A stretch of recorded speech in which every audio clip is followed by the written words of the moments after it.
Mari kita bangkit berdiri, kita mau menyembah Tuhan. Kita angkat pujian bagi Tuhan bersama-sama. Haleluya.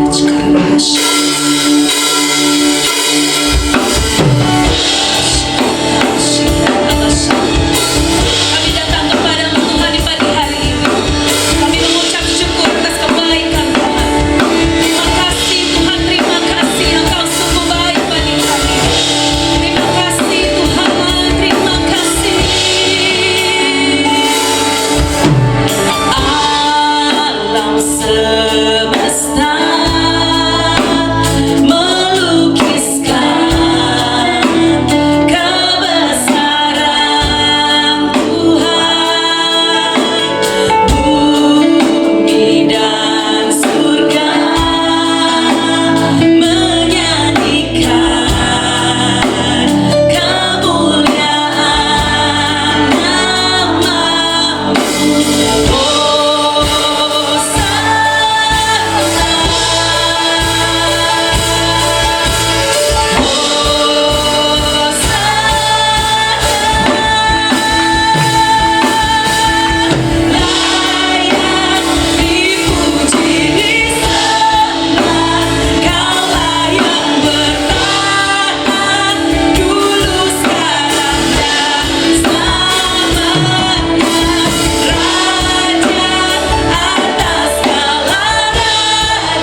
terima kasih Tuhan.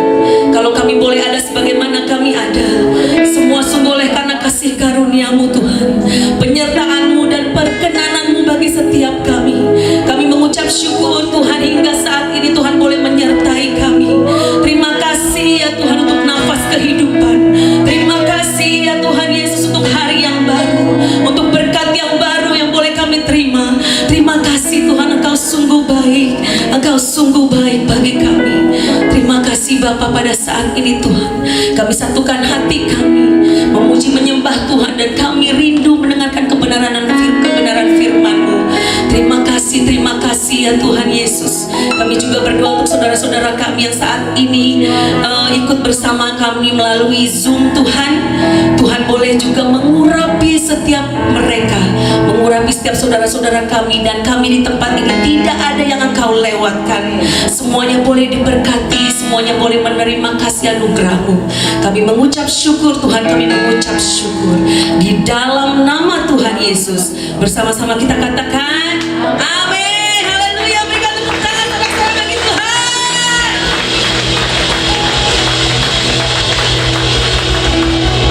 Siapa yang sungguh-sungguh bersuka cita di pagi hari ini? Siapa yang sungguh-sungguh mengalami kemenangan di pagi hari ini? Siapa yang sungguh-sungguh menerima kesembuhan pada saat ini? Haleluya. Kita akan pujian bagi Tuhan. Haleluya.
Dia yang berkuasa, Dia yang bertahta, Yesus namanya.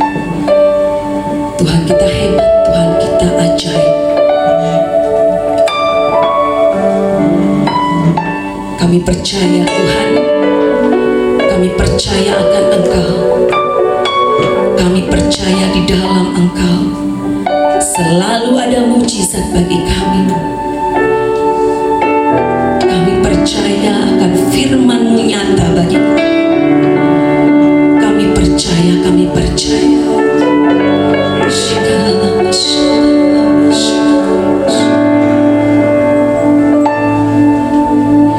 Kau Tuhan jadi andalanku. Hanya Kau Tuhan yang ku percaya. Di saat aku sudah tak mampu, hanya Yesus sanggup melakukannya. Aku percaya ada mujizat. Aku percaya Tuhanku dahsyat, perbuatan ajaib telah dikerjakannya. Aku percaya ada mujizat. Yang sungguh-sungguh percaya kita berikan sorak-sorai bagi Tuhan. Bersama-sama katakan, Kau Tuhan jadi andalanku. Hanya Kau Tuhan yang ku percaya. Di saat aku sudah tak mampu, hanya Yesus sanggup melakukan. Jemaat Tuhan katakan, aku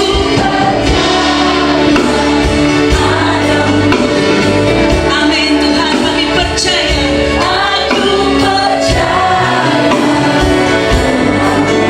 dahsyat perbuatan-Mu, perbuatan ajaib telah dikerjakannya.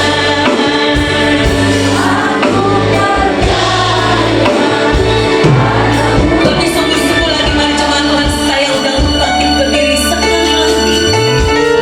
Katakan, Engkau Tuhan, Kau Tuhan jadi andalanku selalu. Hanya Kau Tuhan yang ku percaya. Di saat aku sudah tak mampu, hanya Yesus sanggup melakukan. Sekali lagi katakan, Kau Tuhan jadi andalanku. Hanya Kau Tuhan yang ku percaya. Di saat aku sudah tak mampu, Tuhan, hanya Yesus sanggup melakukan. Mari angkat tanganku.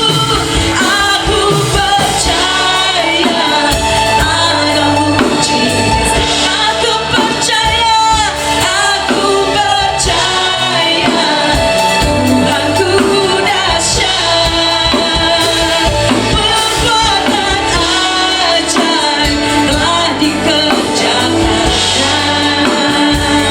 Aku percaya ada mujizat. Jemaat Tuhan katakan, aku percaya ada mujizat.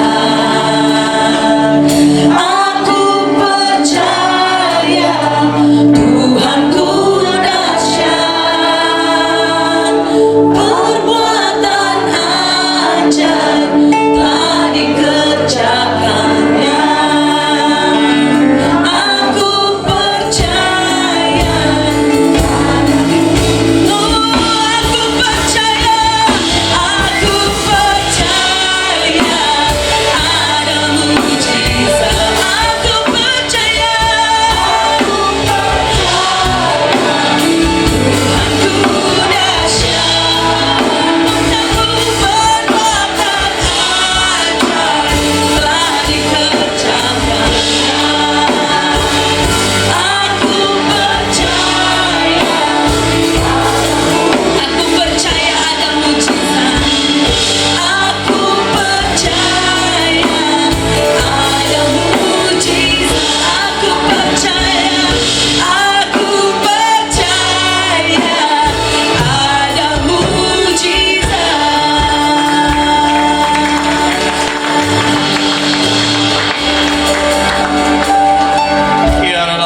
shikana namakaya shikana. Kira lama ya lama shikana lama ya lama. Kira lama shikana. Kira lama lama ya lama shikana. Rama shikana namakaya. Kira lama kodina basara kana maskira.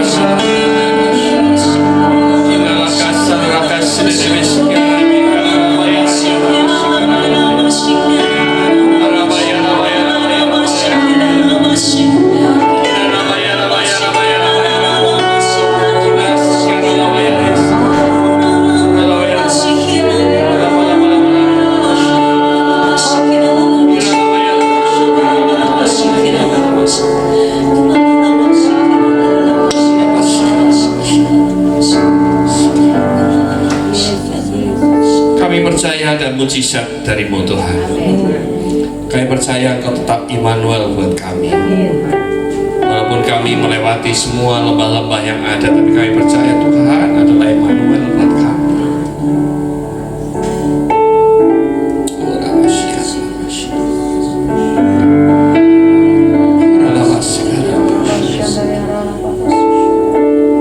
Engkau tahu Tuhan, situasi dan kondisi terus menekan kami, tapi kami hanya percaya pada Engkau.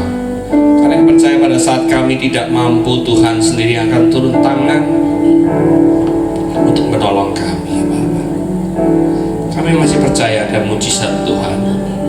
Kami masih percaya Engkau masih berikan kesempatan buat kami untuk menikmati mujizat-Mu, bersaksi dan memberitakan firman-Mu akan mujizat dan kasih-Mu Tuhan. Dalam kondisi apapun juga, kami tak bersyukur dan bergantung dan berharap hanya kepada-Mu Tuhan. Terima kasih Bapa di surga, terima kasih.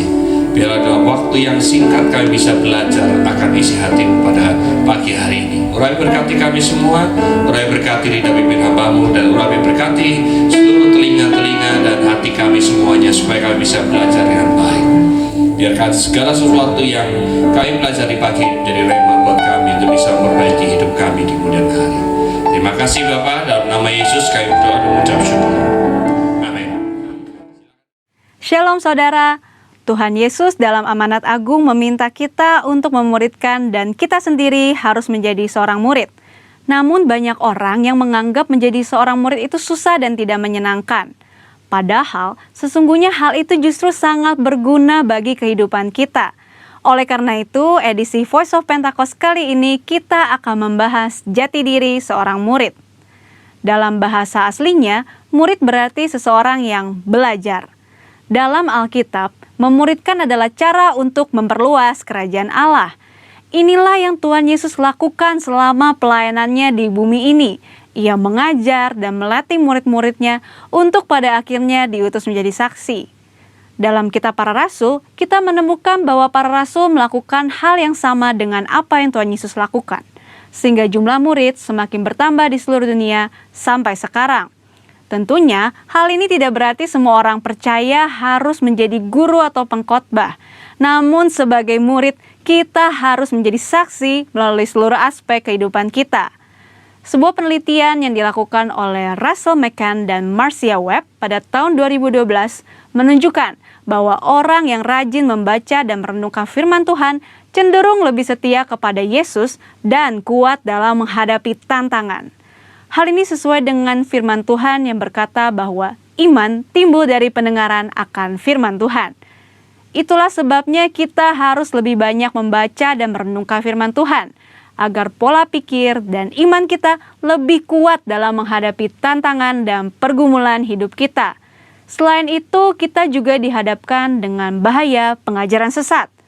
Pengajaran sesat merupakan pola serangan iblis sejak di Taman Eden hingga akhir zaman. Karena iblis adalah bapa pendusta dan metodenya adalah dengan tipu muslihat. Untuk menghadapi tipu muslihat iblis adalah dengan pedang roh, yaitu firman Tuhan. Namun ada orang-orang Kristen yang tidak terlalu suka dengan pengajaran karena dianggap sebagai sesuatu yang rumit dan membosankan. Akibatnya, ada orang Kristen yang menganggap pengalaman rohani lebih penting daripada pengajaran. Mari kita renungkan ilustrasi ini. Mana yang Anda pilih? Melihat laut dari tepi pantai atau melalui sebuah peta? Berada di tepi pantai dan melihat laut secara langsung tentu memiliki kesan yang menyenangkan dibandingkan saat kita melihatnya melalui sebuah kertas yang terasa membosankan. Pengalaman rohani sama seperti melihat laut secara langsung dari tepi pantai, pasti lebih menyenangkan. Namun dengan menggunakan peta, kita dapat menyeberangi lautan dan peta dibuat berdasarkan pengalaman banyak orang. Pengajaran sama seperti peta, sepertinya membosankan, tetapi pengajaran disusun oleh orang-orang yang sudah mengalami banyak pengalaman rohani. Dan pengajaran memberikan perspektif yang lebih luas dibandingkan pengalaman rohani kita secara pribadi. Jadi, pengalaman rohani dan pengajaran sama pentingnya. Asumsi lainnya adalah menganggap pengajaran sebagai sumber perpecahan gereja. Namun, tidak semua perpecahan adalah sesuatu yang buruk, terutama ketika berhadapan dengan pengajaran yang bertentangan dengan Alkitab. Albert Mohler menggunakan istilah theological triage, yaitu metode untuk menentukan tingkat kekritisan sebuah pengajaran. Tingkat pertama, yang paling kritis, yaitu pengajaran dasar yang mempengaruhi keselamatan seseorang, yaitu pengajaran mengenai Alkitab adalah firman Tuhan, ketritunggalan Allah, ketuhanan Yesus, karya penebusan, keselamatan karena kasih karunia melalui iman hanya kepada Yesus Kristus. Pada tingkatan ini, maka perbedaan pengajaran sekecil apapun tidak dapat ditoleransi, sehingga penolakan dan perpecahan dapat diterima, bahkan mungkin harus terjadi dan tidak dapat dihindari. Tingkat kedua adalah pengajaran yang tidak mempengaruhi keselamatan, namun berpotensi memisahkan gereja. Contohnya, pengajaran mengenai kepastian keselamatan, metode baptisan air, serta baptisan dan karunia Roh Kudus. Mungkin saja kita memiliki doktrin yang berbeda dengan gereja non-Pentakosta, namun kita tidak dapat mengatakan bahwa mereka tidak diselamatkan selama mereka percaya kepada Yesus Kristus sebagai Tuhan dan Juru Selamat. Tingkat ketiga, pengajaran yang berbeda namun tidak esensial untuk memisahkan gereja, seperti pengajaran mengenai urutan peristiwa Second Coming dan akhir zaman. Tanpa mengenali tingkat kekritisan pengajaran ini, maka kemungkinannya perbedaan pengajaran sekecil apapun dapat mengakibatkan perpecahan. Di sisi lain, terjadi kompromi yang berbahaya ketika pengajaran yang bertolak belakang diterima di dalam gereja. Lalu, apa langkah praktis yang harus kita lakukan untuk menjadi seorang murid yang sejati? Mulailah dengan membaca Alkitab setiap hari, mendengarkan khotbah dan pengajaran yang sehat dari gereja, serta mengikuti kelas-kelas pengajaran KOM di gereja kita. Ingat, seorang murid itu belajar. Belajar adalah sebuah usaha yang memerlukan ketekunan. Tuhan menegur bahkan mengutuk orang yang malas, baik yang malas bekerja maupun yang malas belajar. Marilah kita bertekun dalam pengajaran, dan Tuhan berjanji akan mempertajam telinga kita sebagai seorang murid. Maranatha, Tuhan Yesus memberkati.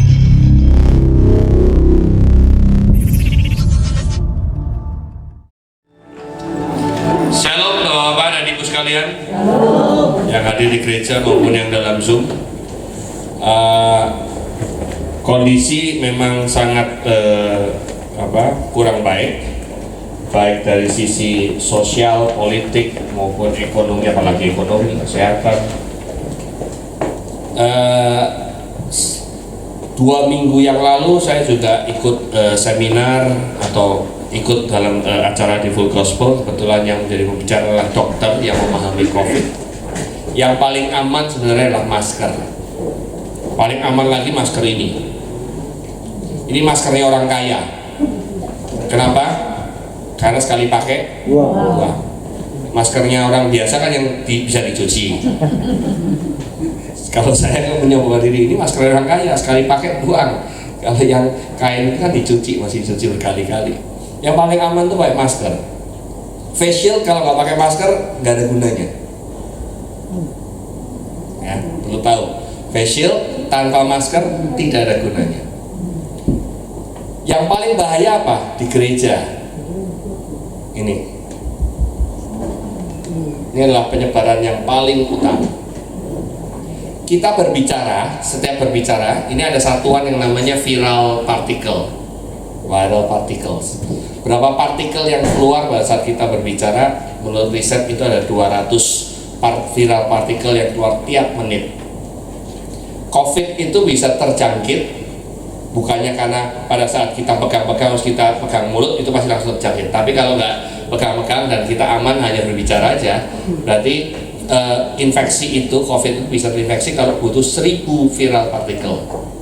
Berarti kalau tanpa masker kita berbicara atau kita berbicara face to face itu nggak boleh lebih dari 5 menit. Makanya sekarang kalau bisa bicara itu singkat, padat, sebelum 5 menit selesai, sebelum 5 menit selesai. Yang paling bahaya adalah pada saat bernyanyi. Karena pada saat nyanyi, kayak Eva tadi nyanyi, sekali nyanyi itu 1 menit 200.000 viral particles. Wow, banyak kan? Maka penyebaran COVID paling besar itu ada di kur. Harus hati-hati karena kur kan mungkin pakai masker kan, terbuka semua. Nah itu penyebarannya tinggi. Juga ruang AC ini juga tinggi karena COVID ini sebenarnya virus COVID itu tidak berbahaya, tetapi daya tularnya yang luar biasa.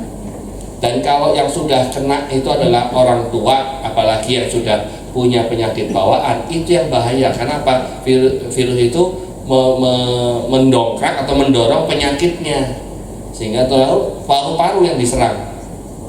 Begitu paru-parunya udah kena, itu biasanya kalau sudah positif COVID, paru-parunya pasti ada cacat dan tidak bisa sembuh. Karena virus COVID itu membuat lubang-lubang di paru-paru. Jadi kalau udah kena COVID cukup parah kemudian sembuh, paru-parunya jadi spons. Jadi kalau lagi waktu-waktu tertentu bisa sesak napas lagi dan segala macam gitu ya.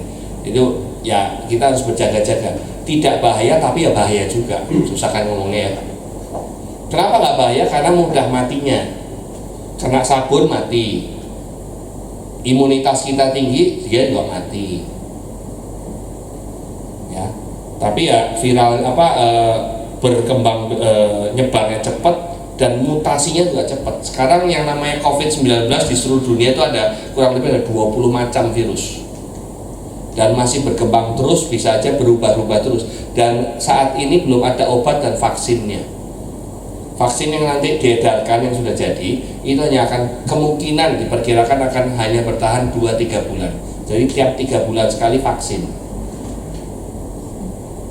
Yang bisa apa? China, Tiongkok tanpa vaksin tapi bebas. Kenapa? Kedisiplinan rakyatnya. Asal kita disiplin, pasti juga cepat bebas dari COVID. Nggak disiplin, mau vaksin kayak apapun juga nggak akan bisa. Itu aja pembukaan, nanti dari khotbahnya tentang itu. Saya ingin membahas tentang fast character. Fast character itu karakter yang cepat gitu. Artinya bukan karakternya diubah ya cepat, tapi karakternya harus kita gimana caranya supaya terbang cepat. Karena apa? Waktunya sudah sangat pendek sekali. Kita harus berlari kenceng, nggak bisa jalan-jalan santai lagi. Kita harus berlari kenceng. Dan saya keluarga juga lagi diuji untuk bisa berlari kencang. Gimana caranya untuk bergantung pada Tuhan. Ya. Paulus, kita tahu Paulus ini bukan orang sembarangan. Kalau kita baca Filipi 3:1-16 itu tentang berbagai hal tentang perkataan Paulus. Tapi saya ambil yang 4-6. Bukan seolah-olah aku telah memperoleh hal ini atau telah sempurna, melainkan aku mengejarnya. Kalau aku dapat juga menangkapnya, karena aku pun telah ditangkap oleh Kristus Yesus. Saudara-saudara, aku sendiri tidak menganggap bahwa aku telah menangkapnya, tetapi ini yang kulakukan. Apa? Melupakan apa yang telah di belakangku dan mengarahkan diri kepada apa yang di hadapanku dan berlari-lari kepada tujuan untuk memperoleh hadiah. Apa sih yang dilupakan Paulus di belakangnya? Paulus itu di Filipi 3 yang awal-awal itu dikatakan bahwa Paulus itu adalah manusia sempurna. Di mata orang Yahudi sempurna. Dia bersunat pada umur 8 tahun, dia orang Farisi yang jago, ahli Taurat yang luar biasa, dia segala sesuatu yang top lah, karena dia juga muridnya Nabi yang top juga. Ini adalah hamba Tuhan yang paling top pada saat itu. Sampai-sampai karena dia merasa saya membela kebenaran Taurat, Maka pengikut Kristus itu gua sikat, karena menurut dia pengikut Kristus adalah melanggar atau melanggar Taurat gitu kan. Hari Sabat dihajar dan semuanya dihajar sama Tuhan Yesus kan untuk disempurnakan. Maka dia menganggap pengikut Kristus adalah murtad. Maka dia hajar sampai ditangkap dan dibunuh segala. Jadi dia adalah tokoh yang luar biasa pada saat itu. Tapi Paulus bisa ditangkap Tuhan Yesus dan dia bisa berubah total 180 derajat perubahannya, bukan 360 derajat ya. Kalau berubah 360 derajat kagak berubah, balik maning. Ini 180 derajat ke sisi yang sebelahnya. Bahkan dia katakan yang di belakang udah gak gue pikirin lagi lah, top-topnya gue udah gak pikirin lagi, hebat-hebatnya gue udah gak gue pikirin lagi. Karena apa? Aku udah ditangkap Kristus yang jauh lebih hebat. Dan sekarang aku akan membela itu. Dan aku tidak sanggup kalau cuma pelan-pelan, aku harus berlari mengejarnya. Kenapa? Untuk memperoleh hadiah panggilan surgawi. Hadiahnya bukan hadiah surga loh, tapi panggilan surgawi dari Allah dalam Yesus. Karena itu marilah kita sempurna, berpikir demikian. Jemaat di sini apakah mau berlari mengejar itu atau tidak? Kita bukan orang yang seperti sehebat Paulus, tapi kita terkadang berpikir lebih hebat daripada Paulus. Tidak ada orang lebih hebat yang menciptakan undang-undang ciptaker, tapi mereka berani demo memberontak atau menuntut dan menolak ciptaker. Pada saat ditanya, apa yang kau tolak? Nggak ngerti. Kan lucu.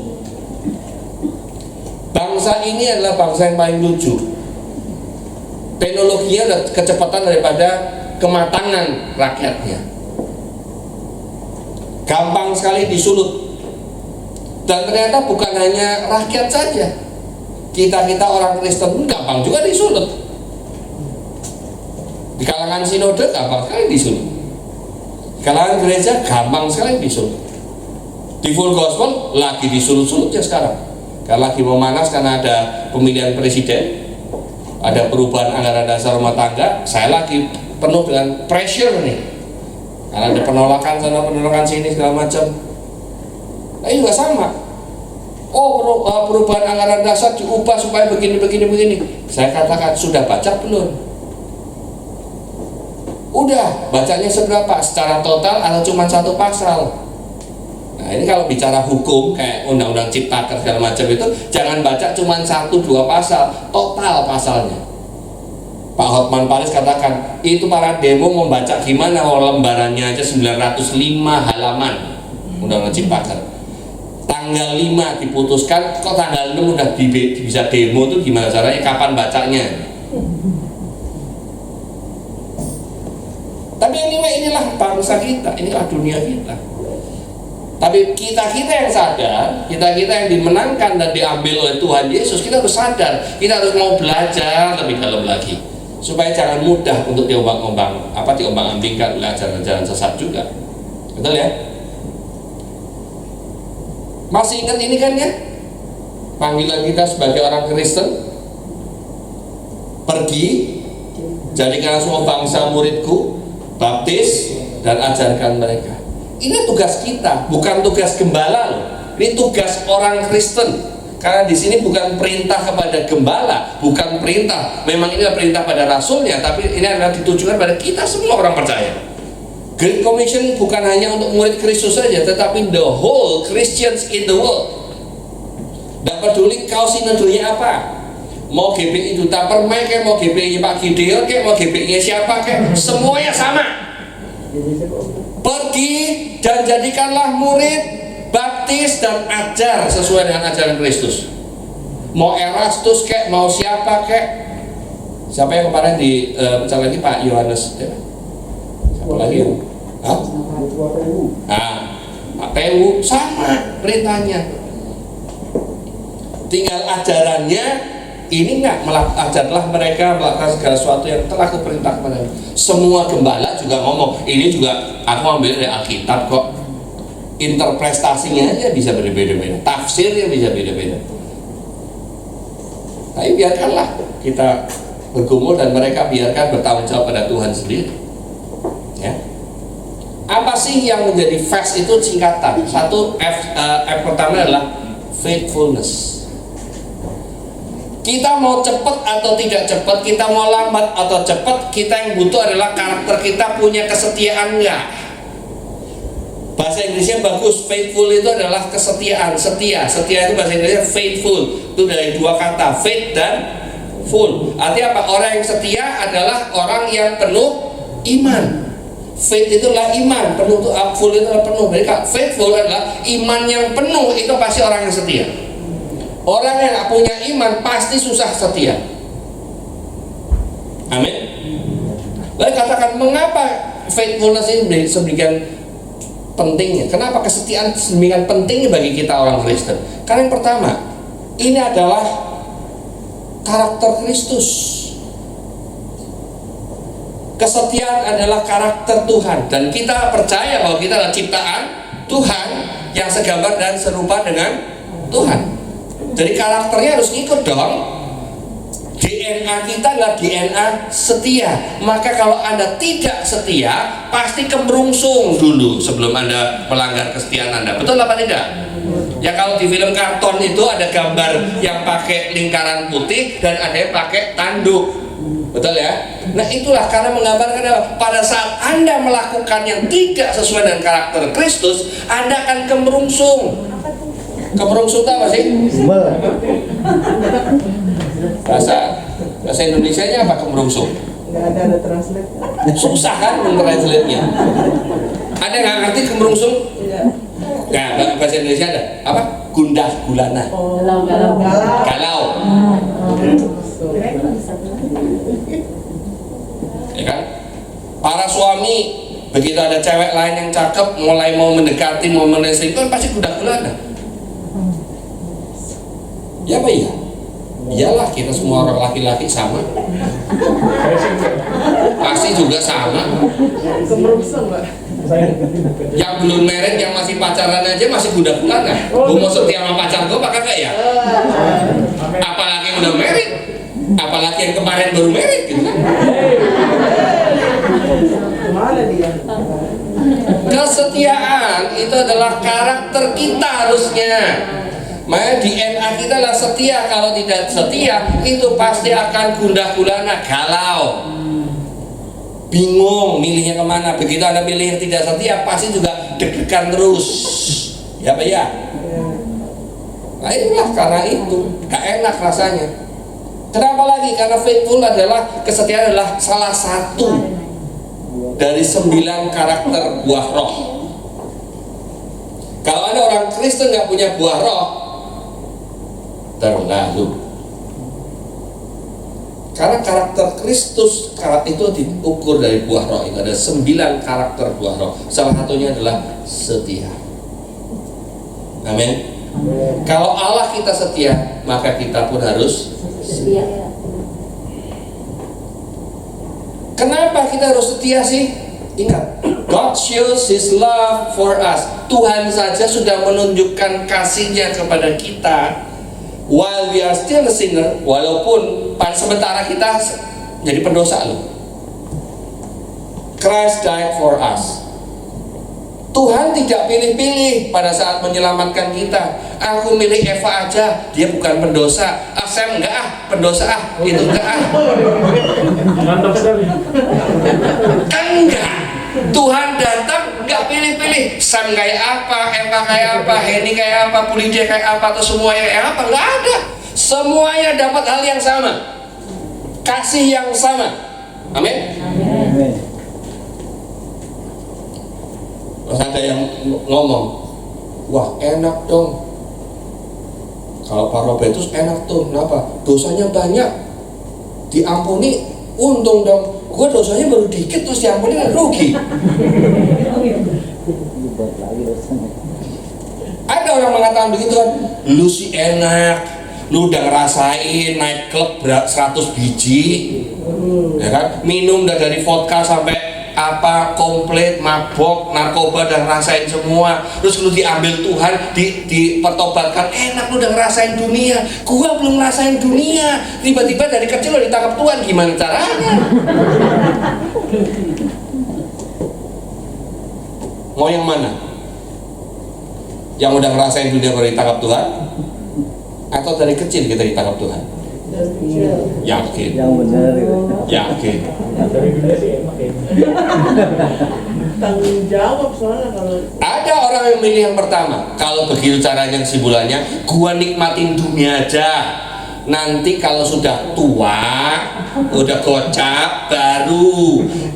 Kalau saya ngomong, ya silahkan aja. Syukur-syukur kalau Tuhan masih ingat ngangkat lu pada saat umur gocap. Kalau sebelum gocap lu belum ingat, tiba-tiba udah diambil Tuhan, ya ala walam. Kan gitu aja. Kita ngomong, gue mau memutuskan, gue mau ngerasain dunia sekali dulu lah. Nanti malam diambil Tuhan juga udah lewat. Toh. Sekarang tuh kalau saya dapat WA tuh terkadang juga deg-degan, apalagi kalau udah RIP. Waduh, siapa lagi yang mati nih? Terkadang karena COVID, terkadang karena jantung. COVID dan jantung sekarang jadi momok kematian yang paling besar. Apalagi orang suka sepedaan, lagi seger-seger main sepeda, tahu-tahu dikabarin RIP. Kenapa? Sepedaan bablas. Saya naik sepeda juga di Solo, tapi keliling komplek aja, nggak keluar-keluar. Jadi keliling komplek aja, kalau capek tinggal belok masuk rumah, minum teh lagi udah gitu, banyak kempes lagi. Jadi kunci faithful karena apa? Kasih. Tuhan sudah mengasihi kita, maka kita wajib memberikan kasih juga. Yesus Kristus menjadi teladan bagi kita. Dalam arti kesetiaan, Tuhan Yesus adalah teladan buat kita. Jadi jangan ngomong manusia nggak mungkin setia, karena Yesus sebagai manusia bisa setia. Kita juga harus bisa.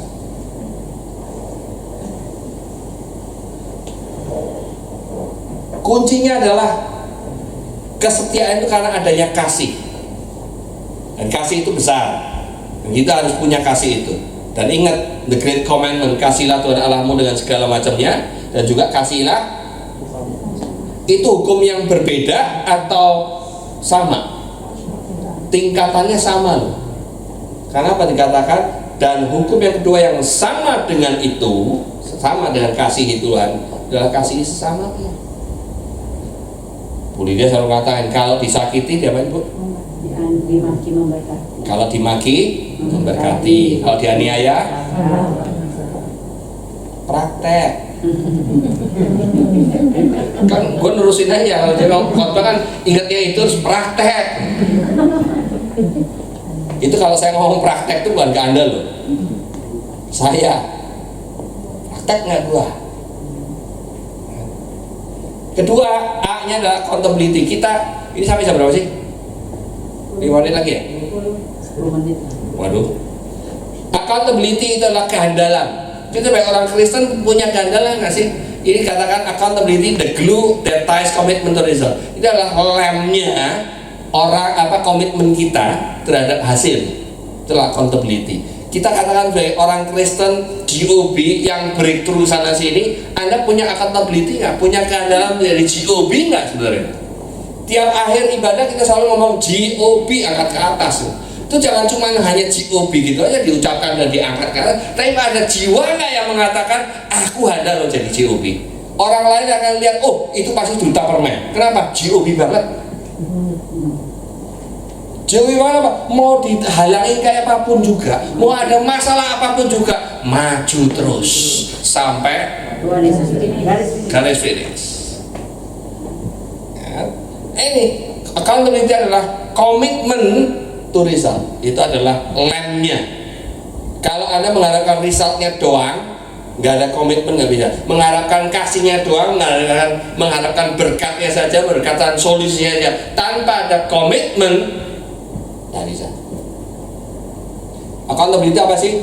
Trustworthy. Anda dapat dipercaya nggak? Sebagai orang Kristen bisa dipercaya nggak?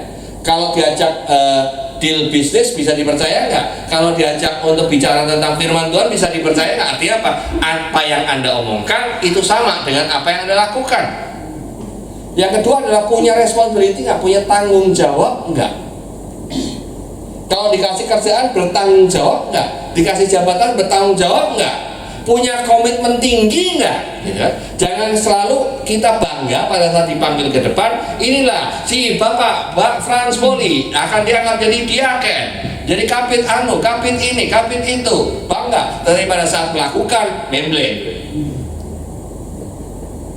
Itu artinya bukan orang yang bisa dipercaya dan tidak bertanggung jawab. Apa sih orang yang bisa percaya dan ditanggung jawab? Juga harus ikutin aturan gereja yang ada. Kan sebagai pengerja, kalau aturan gerejanya harus DPPJ, ya DPPJ. Kalau nggak bisa, izin. Jangan diem-dieman. Itu aja sih sebenarnya komitmen di situ aja.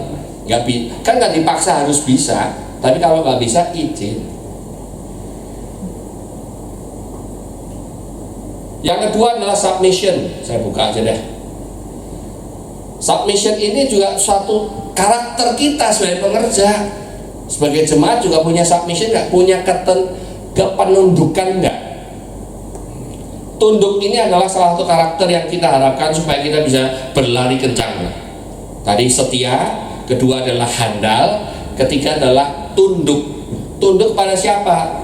Pada otoritas yang ada. Orang yang tunduk untuk menunjukkan adanya kerendahan hati. Ada yang mendahulukan kepentingan orang lain.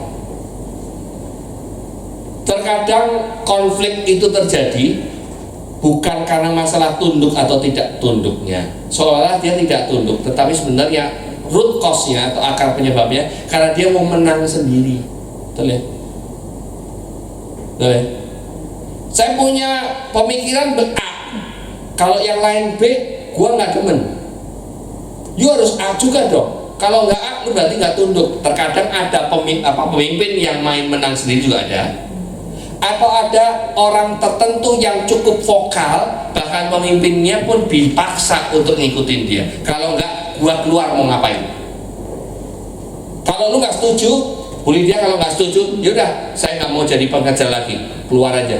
Ngapain? Nggak sesuai lagi. Sudah nggak ada kesepakatan, out aja.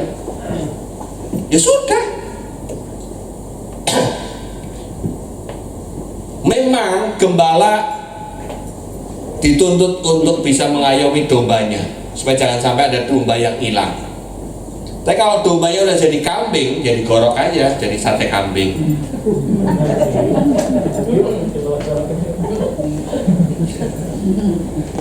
Lah ya begitu aja kan?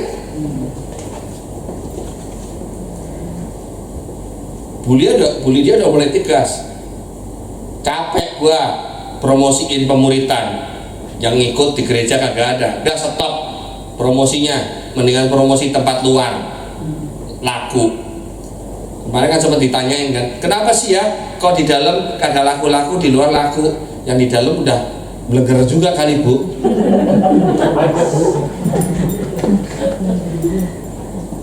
Kupingnya udah tebel. Yang di luar kan baru denger. Ya itu sih apa ininya. Tapi sebagai orang dalam harusnya ada submission loh. Harus ada submission di sini, kepenundukan kita.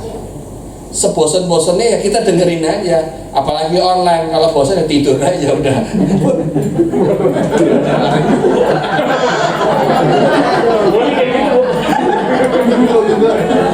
Jadi kalau nonton gambar, berani gambar tidur. Lu saya ngeliat anak saya kemarin kuliah aja dia tidur. Lu kuliah online kok tidur? Kan nggak ada gambar ya, nggak ada kamera. Kurang ajar juga.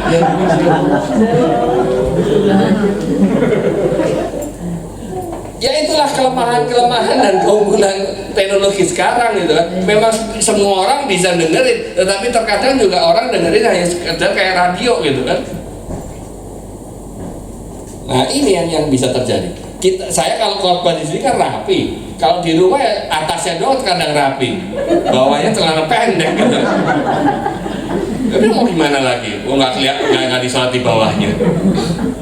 Atasnya bisa ya. Kemarin waktu meeting nasional full gospel, atasnya pakai dasi, pakai jas, bawahnya celana pendek. Gitu. Jadi kalau ngaca sendiri, ketawa sendiri gitu kan. Jas lengkap atasnya, bawahnya kagak lengkap gitu. Yang terakhir, transparansi. Transparansi ini bicara masalah integritas. Integritas adalah sikap tanpa topeng apa adanya, baik integritas iman Anda maupun integritas diri Anda. Sebenarnya ada 4 lagi, tapi saya ambil 2 saja, integritas iman dan integritas diri. Integritas iman, bersikaplah, berperilakulah sebagai orang Kristen. Pertanyaan, jadi orang Kristen kayak apa, Pak? Nah, udah baca belum Alkitabnya? Sama aja sama pendemo undang-undang Ciptaker. Wah, ini nggak Kristen nih, nggak sesuai dengan Alkitab. Begitu ditanya, udah baca Alkitabnya? Belum. Lah kok bisa ngomong belum sesuai dengan Alkitab? Gimana caranya? Pertikaian di gereja juga terkadang, wah gembalanya nggak Alkitabiah. Masa gembala males bikin promosi pemuritan? Promosiin terus dong, diikuti apa enggak, terus aja pancet. Kok ngambek? Gak Alkitabiah itu. Ayo, di sini ada yang ngomong begitu enggak dalam hati? Pasti ada. Biar gimana pun Bu Lydia sama Pak Hendro pasti udah baca Alkitab dari Kejadian sampai Wahyu. Kalau enggak ya terlalu juga gitu. Dari gembala nggak baca dari Kejadian sampai Wahyu kan terlalu. Pasti dia udah baca gitu kan. Makanya jadi gembala. Boni jadi kabit musik udah baca tuh Kejadian sampai Wahyu. Jangan kalah sama jemaatnya dong.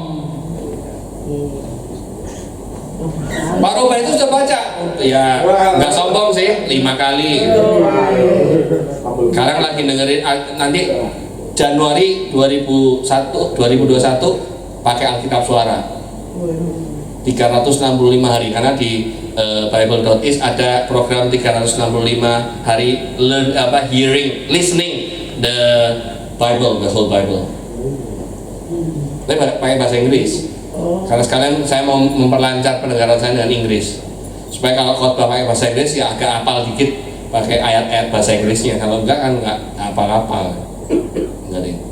Itu transparansi iman, apa integritas iman. Kalau ini udah ngomong Kristen, jalankan sesuai dengan Kristus, dengan Kristen.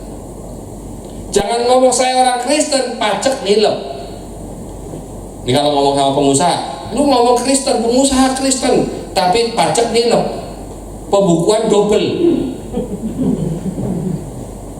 Sekarang saja saya untuk mencoba untuk membuat perusahaan itu single, dan pemilik saya sudah sepakat untuk bikin pembukuan tunggal, bayar pajak apa adanya, malah diperiksa pajak loh piye caranya. Pemeriksaan pajaknya bukan pemeriksaan pajak biasa, ini dari Kanwil. Judulnya aja, datang geruduk di kantor, ada 7 orang datang membawa surat perintah diduga tindak pidana pajak. Kan baca itu kan perasaan saya sejak beberapa tahun ini, kenapa gua harus ngadapin hukum dulu gitu kan. Meninggalkan sekolah udah selesai untuk tenang, balik ke sini kena lagi hukum lagi. Tapi sekarang tindak pidana pajak, beda pidananya gitu. Ini lagi diperiksa terus gitu kan. Dia, kenapa saya harus pulang hari ini? Karena besok saya harus ke kantor Kanwil, dan biasanya kalau kantor Kanwil minimal setengah hari. Harus jaga mulutnya, harus jaga jawabannya, hati-hati bener. Salah bicara lewat. Ini mau jadi orang benar sekalipun belum tentu lancar. Memang terkadang jadi orang yang nggak benar lebih lancar daripada jadi orang benar. Betul apa ya? Salah saya? Betul kan? Jadi benar nih, lu sok Kristen, yang kayak gini aja udah, kalau nggak pakai gini nggak bisa. Kayak kalau kita ngomong ke pajak, lu kalau mau bayar pajak harus nyuap, kalau nggak nyuap nggak bisa. Saya mempertahankan itu untuk tidak melakukan itu tuh berat. Jadi saya terus berdoa, gimana caranya Tuhan supaya saya bisa memberikan kesaksian tanpa suap, saya bisa lewat karena saya benar. Ya, integritas diri ya samalah, apa yang kita bicarakan, apa yang kita omongin harus sama dengan apa yang kita omongin lah ya. Tuh, Real integrity is doing the right thing, knowing nobody going. Jadi Oprah Winfrey aja, saya nggak tahu Oprah Winfrey Kristen atau enggak. Tapi yang jelas Oprah Winfrey dia mengatakan integritas itu adalah orang itu mau melakukan apa yang dia imani, apa yang dia pikir, apa yang dikatakan sama, gitu, yang diperbuat sama dengan kata-kata, tanpa melihat orang lain lihat apa tidak. Itu kan integritas terhadap Kristus gak sama. Kristus gak kelihatan. Terkadang nggak ada orang yang lihat. Ingat loh, Kristus lihat loh. Oh saya setia karena ada istri saya di sini, saya ngomongnya setia yang baik-baik aja. Di luar ya beda lagi, karena mumpung istri nggak ada. Itu bukan integritas. Integritas adalah at any time, anywhere. Dan kita hadapin siapa saja, kita tetap sama. Robertus ya seperti ini, Robertus ya seperti ini. Jangan banyak topeng. Habis kalau masalah. 4 karakter itu harus kita bangun supaya kita bisa lari cepat mengejar Tuhan. Amin. Amin. Mari kita duduk kepala. Tim musik silakan. Bapa di surga, terima kasih Tuhan. Kau telah berkati kami, Kau telah mengurapi kami, Kau telah berikan apa yang terbaik buat kami. Pelajaran yang singkat, padat, dan biarlah ini menjadi rema buat kami semua, sehingga kami bisa belajar dan kami bisa mempraktekkannya dalam kehidupan kami sehari-hari. Kau urapi kami, Kau berikan hati kami untuk tulus, supaya kami punya kesetiaan, kami punya kehandalan di depan Engkau, kami punya penundukan di hadapan Engkau, kami juga punya integritas yang tinggi, transparansi yang tinggi bagi semua orang, bahkan di hadapan Tuhan juga kami transparan. Tidak ada yang tertutup, tidak ada yang menutupi kami, dan tidak ada yang kami tutup-tutupi. Inilah diri kami Tuhan, inilah kami ya Bapa. Urapi kami, berkati kami, dan berikanlah kami apa adanya kami Tuhan.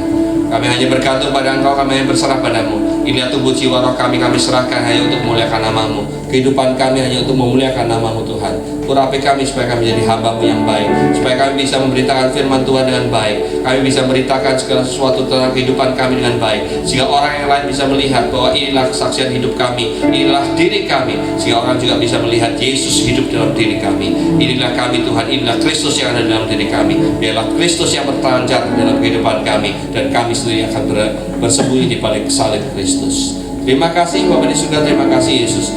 Kami percaya semua yang menderita sakit COVID saat ini pun kami berdoa, kuasa Tuhan akan melawat mereka, kuasa Tuhan akan menyembuhkan mereka, kuasa Tuhan akan memulihkan mereka, dan akan memulihkan kembali paru-paru yang telah rusak. Secara mujizat Tuhan akan balikkan menjadi paru-paru yang baru. Terima kasih Tuhan Yesus, terima kasih Bapa. Kami juga berdoa untuk bangsa negara kami ini Tuhan. Biar bangsa negara kami akan dicelikan, biar tapir-tapir yang menutupi mata mereka terbuka, sehingga mereka bisa melihat Kristus adalah Tuhan Allah yang layak untuk mereka puji dan mereka sembah.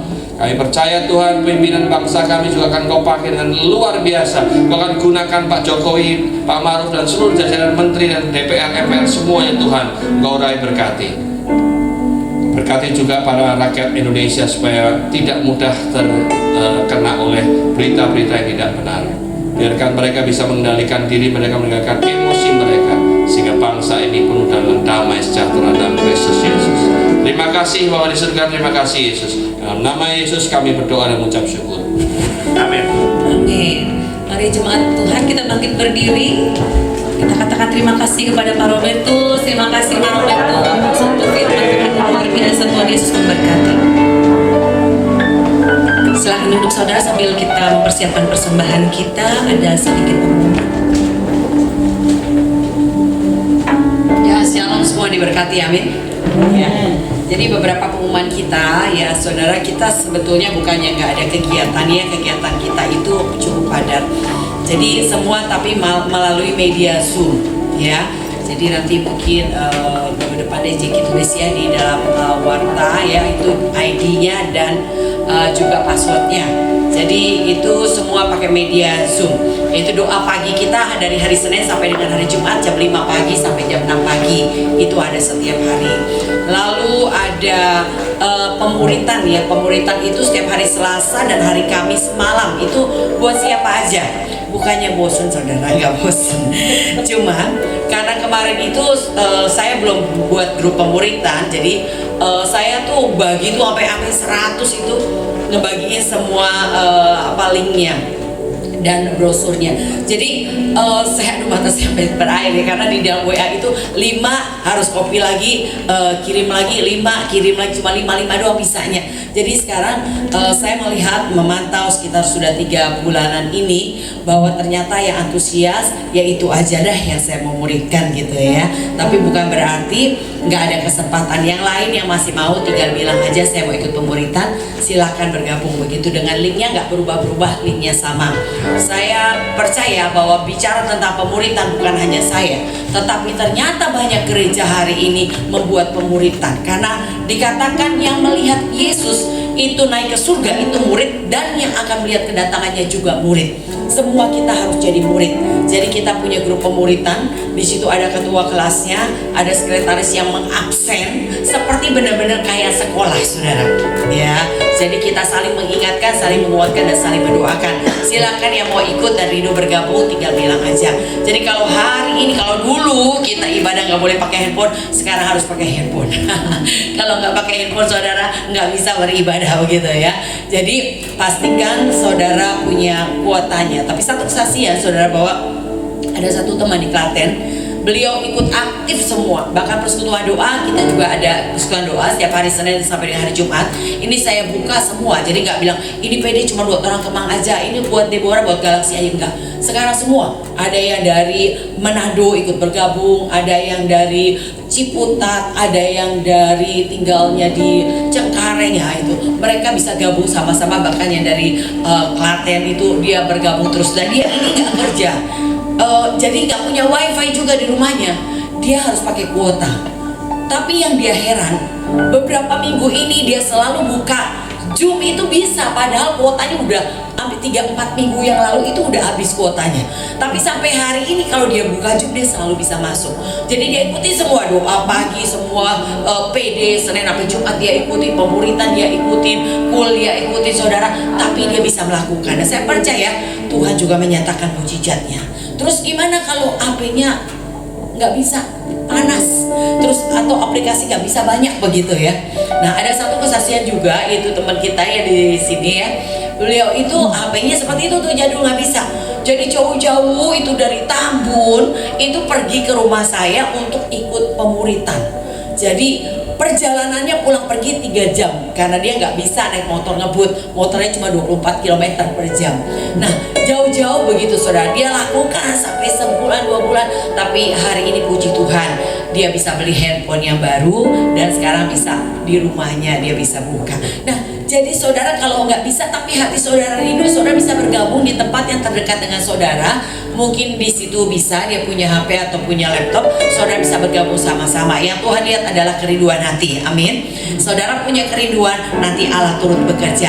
Jadi saudara, saya undang semua jemaat di Cipendawa, Maduna, ayo semua ikut ibadah, amin. Ada kesempatan saudara, ini adalah waktu yang maksimal. Saya merasa maksimal. Kalau dulu saya tuh banyak waktunya di jalan, tapi hari ini saya bisa maksimal. Artinya buka linknya, selesai linknya, saya bisa lakukan aktivitas yang lain tanpa harus banyak waktu di jalan. Ya, jadi saya percaya ini waktunya, yang namanya tua yang terbesar dan terakhir, Tuhan sedang melakukannya. Jadi dari berbagai kota dan provinsi itu ada yang dari Ternate bergabung juga di dalam pemuritan. Saya rindu ikut pemuritan karena saya mengumumkannya lewat media televisi ya, lewat live channel. Di situ saya umumkan juga. Saya undang semua, silakan doa pagi dan pemuritan. Jadi doa pagi kita sekarang ada 37 orang gitu ya. Pemuritan paling banyak pernah sampai 45 orang. Dan saya melihat banyak antusias yang hari ini terjadi. Jadi saudara jangan ketinggalan. Mari antusias cari Tuhan, amin. Kalahkan pandemi dengan ngototnya kita cari Tuhan. Saya percaya corona akan kabur. Karena corona akan bilang, waduh gawat, kalau semuanya makin dekat sama Tuhan, aku bisa hancur diobrak-abrik sama kita, amin. Jadi jangan menjadi lemah. Tapi saudara, dengan adanya virus corona, saudara harus ngotot cari Tuhan lebih sungguh sampai dia nyerah, dia bilang aduh nggak bisa begini, dia akan pergi dan dia akan cari jalan lain. Ya puji Tuhan, itu ya saudara pengumumannya. Ada banyak jadwal kita, silakan saudara bergabung. Mari saudara kita bangkit berdiri, kita akan baca Mazmur 91. Dalam lindungan Allah, orang yang duduk dalam lindungannya maha tinggi dan bermalam dalam naungannya maha kuasa akan berkata kepada Tuhan, tempat perlindunganku dan gubuk pertahananku, Allahku yang kupercayai. Sungguh dialah yang akan melepaskan kau dari jerat penangkap burung, dari penyakit sampar yang busuk. Dengan kepaknya yang akan melindungi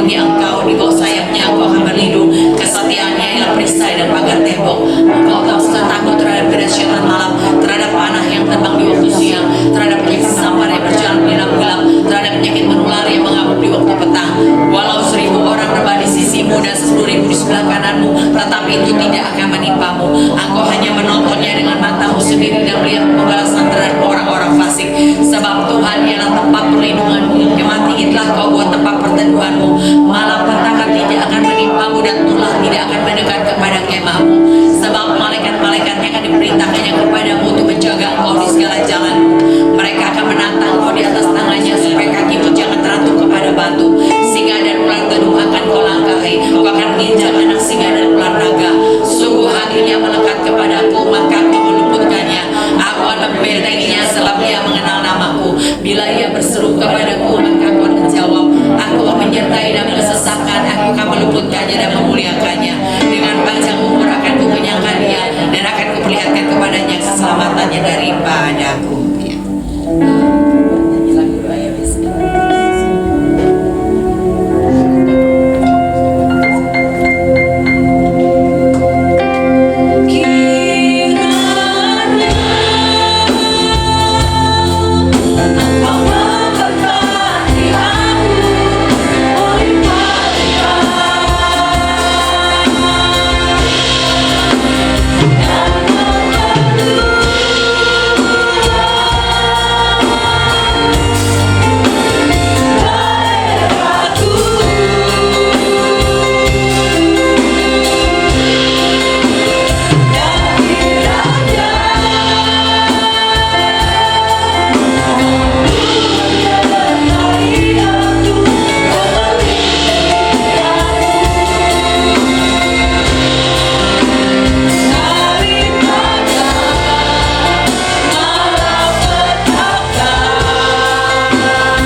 Dengan sukarela dan dengan sukacita dan tidak dengan terpaksa.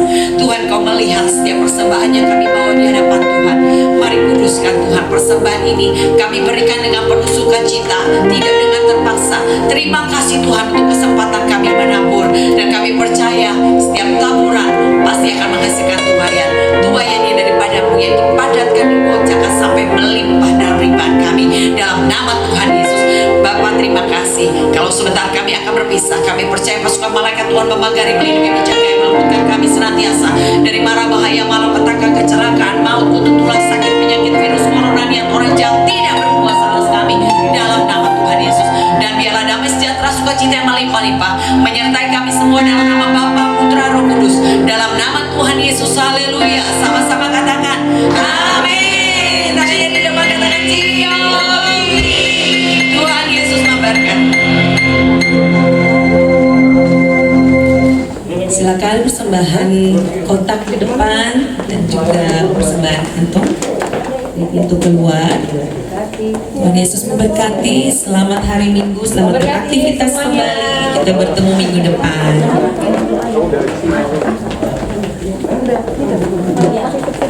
Berkati ya. Sekarang bosnya ganti ya.